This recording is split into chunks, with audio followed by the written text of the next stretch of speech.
today's Retro Spot, we're having a look at the M.A.S.K. from Zero to Hero. We're looking at Heads Up M.A.S.K.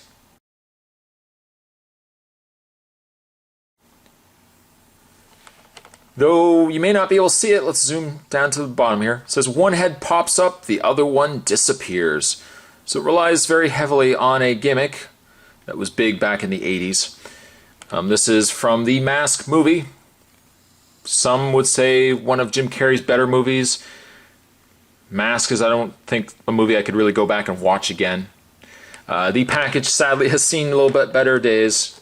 The packaging on this figure is almost completely open. So that tells Spot it's a good time to review it. Review it while the getting is good.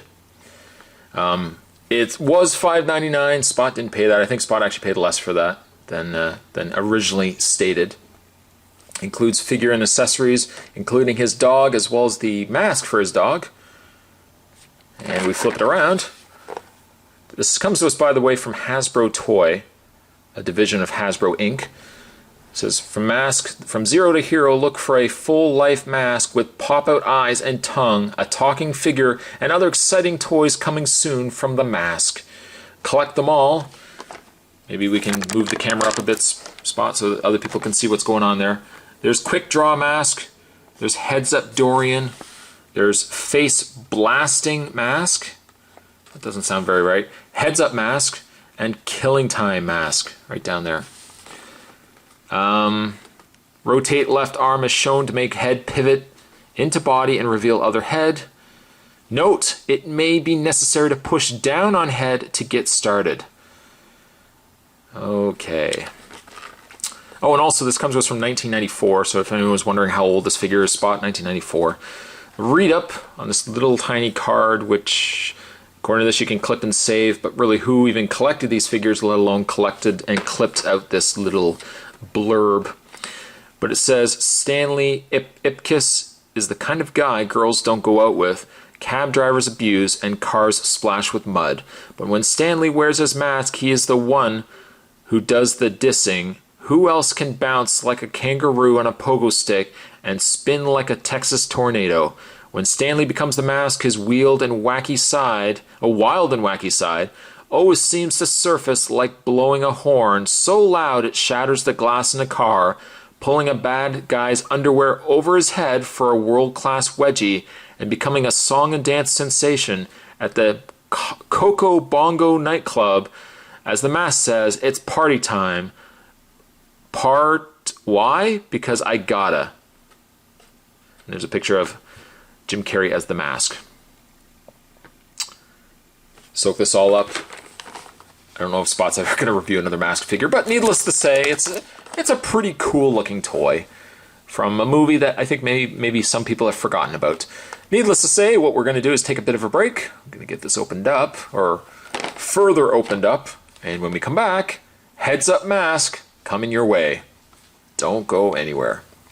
And let's first have a look at the dog.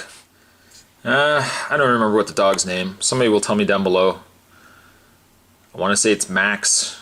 I don't think that's the dog's name. It's a little crude. For starters, it has absolutely no articulation. It's just a PVC piece.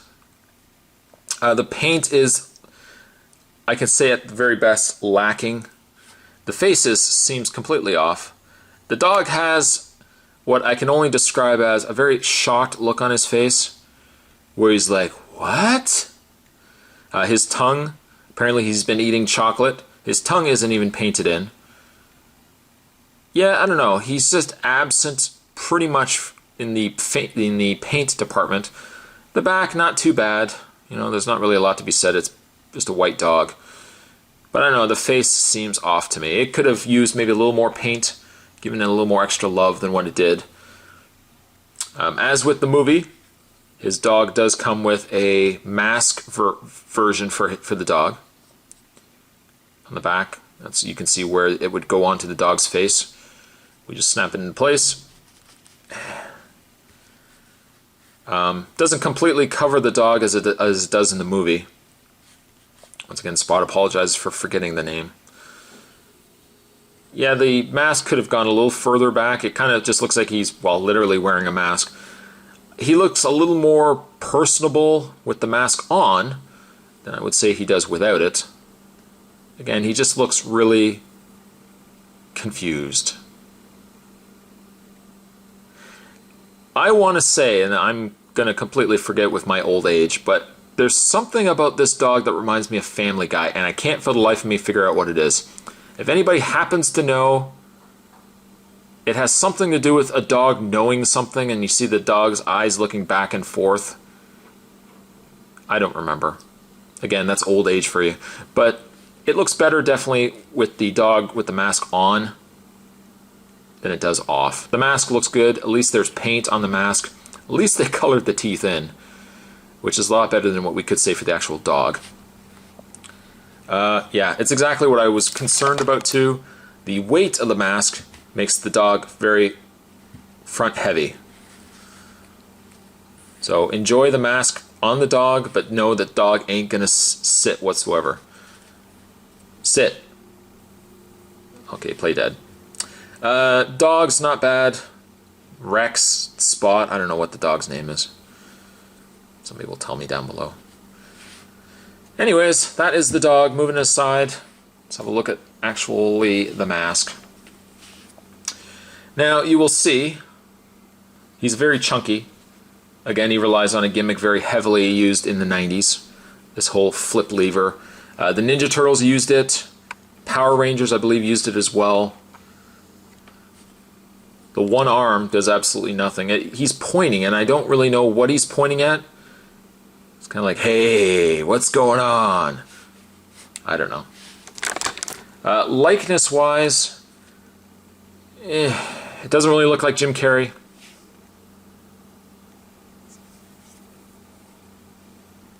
I don't know. I suppose it just kind of looks like, it, you know, in a yellow suit, sure, you could say it looks like Stanley, but it doesn't really have a likeness of Jim Carrey. It also has a hole in his hand, almost indicating that it should have an accessory, but sadly, Heads Up Mask doesn't come with any sort of accessories whatsoever, aside from the dog and mask. As for his gimmick, well, actually, you know what? Articulation first, we'll do that. He has rotation in the one arm, no rotation in the head because of how the gimmick is going to work, and your standard swiveled legs. Whoops! And he fell on the floor. Oh boy, Spot, oh boy, what are you doing? What are you doing? Yes, he does have the legs go forward and back. Peg holes on the bottom of his feet, but again, he doesn't really have anything that would require it. As for the gimmick, this one arm right here, what you're going to want to do is move it back, and by moving it back, you can see that the back piece of the figure starts to separate. When you rotate a little further, this head piece will rotate and therefore reveal the mask head. And there you have the mask. The face, again, really doesn't scream for me the movie, but really, it's a green mask. You know, it is what it is. To turn him back, in case anybody had missed it, you just rotate the arm back again, and there you have Stanley once again. The head sometimes catches. Usually, it's only been the odd couple of times it's caught for me. I mean, it's not a bad figure. I didn't love the mask by any stretch of the imagination. I think the other big problem I have with the figure too is his front chest looks a little too large. Or the way it's placed, it looks like he's sucking in his gut. It's probably the best way I can describe it. I'm not sure why they had to do that. I guess they had to make room right here for where the head piece was going to rotate, as the fact that this piece right here would have to be broader. I'm sure as a display piece, if I was to put him on display, I probably would display him in the mask form, and maybe have the dog with the mask on as well, even though that theoretically is impossible. Yeah, I don't know. He could have used some accessories too. I think that could have really helped this figure as well. I think what I'm going to do though for Heads Up Mask, I'm going to give him very retro 5.5. For play value, he's definitely there. The gimmick doesn't always work. Sometimes it catches, but I think for a kid, this probably would be a fun toy at the time. Maybe not now, but certainly at the time would have been a fun toy for a kid to play with. So for that reason, I can't knock it. I'm going to give it a 5.5.